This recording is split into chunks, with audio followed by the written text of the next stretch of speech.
BFM Business, Intégral Placement, les réponses aux questions.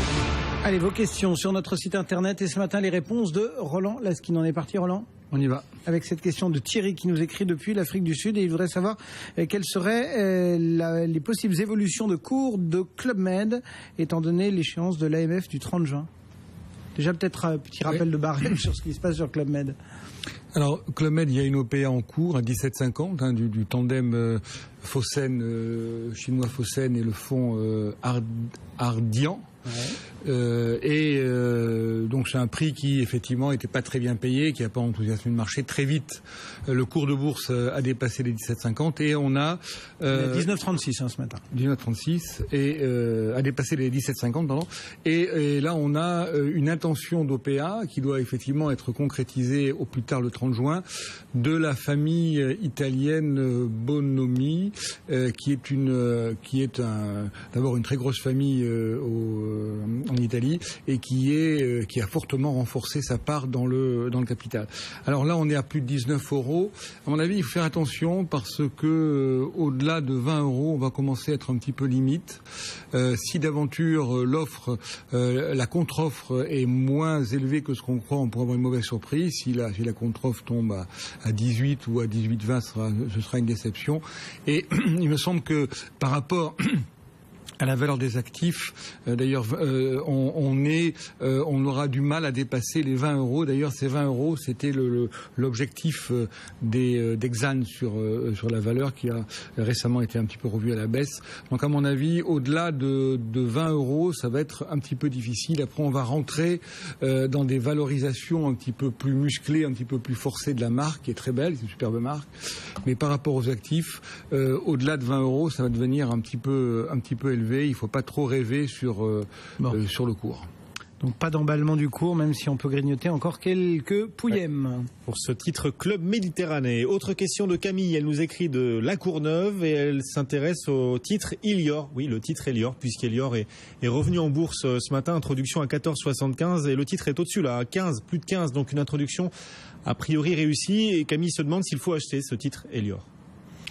En tout cas, ce qui est sûr, c'est qu'ils ont vraiment bien fait de proposer le papier dans le bas de la fourchette, parce que le plus haut de la fourchette, c'était 17,70. Et là, vraiment, ça aurait été beaucoup trop élevé. En dessous de 15, oui, on peut acheter, pourquoi pas. Alors, Elior, c'est une société qui est dans la restauration rapide, dans la restauration collective, pardon. Concurrente Sodexo. Concurrente de Sodexo. C'est pas un secteur où il y a une croissance extraordinaire. Mais la visibilité est bonne, la rentabilité est également assez bonne. Elle est établie autour de, on a une marge brute autour de 8,4, 8,5. Les dirigeants promettent d'arriver à 9 en 2017, donc on voit que c'est pas facile. 2017 arriver à 9, c'est déjà un bel effort. Donc on est sur un secteur en faible croissance, mais avec une bonne visibilité.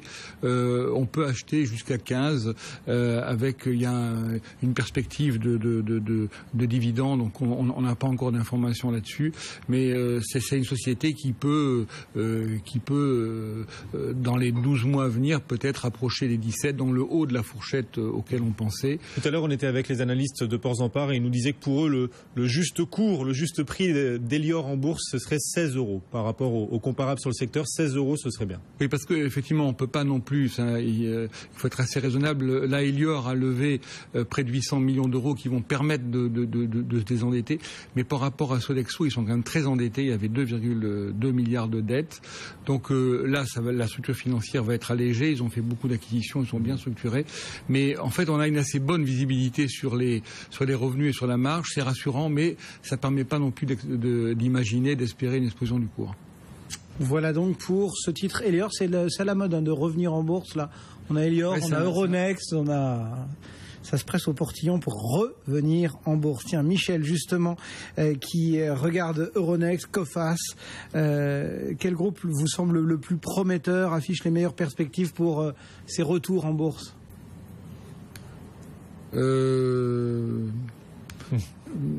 Je pense que c'est pas facile comme secteur Euronext. Je pense que c'est plutôt une affaire d'institutionnel. D'ailleurs, ils ont un rabais sur le prix. Je pense qu'on a besoin d'un marché boursier fort. Moi, je suis le premier à défendre ça.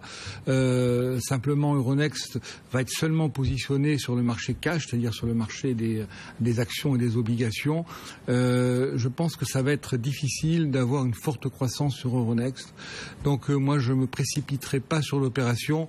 Il faudra voir s'il y a une baisse du cours, mais je crois que c'est plutôt une saine opération de place que de remettre Euronext en bourse avec un noyau dur très solide avec les plus grandes banques qui d'ailleurs ne voulaient pas y aller. Donc ils ont obtenu un prix apparemment assez intéressant, les plus grands acteurs du CAC 40.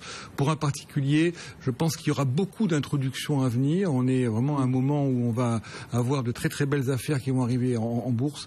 Moi, je réserverai mes sous pour des affaires de croissance plutôt que sur Euronext. Sur la Coface, c'est pas facile non plus. C'est un métier assez difficile, l'assurance crédit. Donc, on a une société Euler Hermès qui est cotée, qui se tient bien, mais qui on voit à des taux de croissance qui sont pas formidables. Donc après, il faudra voir le prix, mais la croissance sur la Coface risque d'être également pas très folichonne.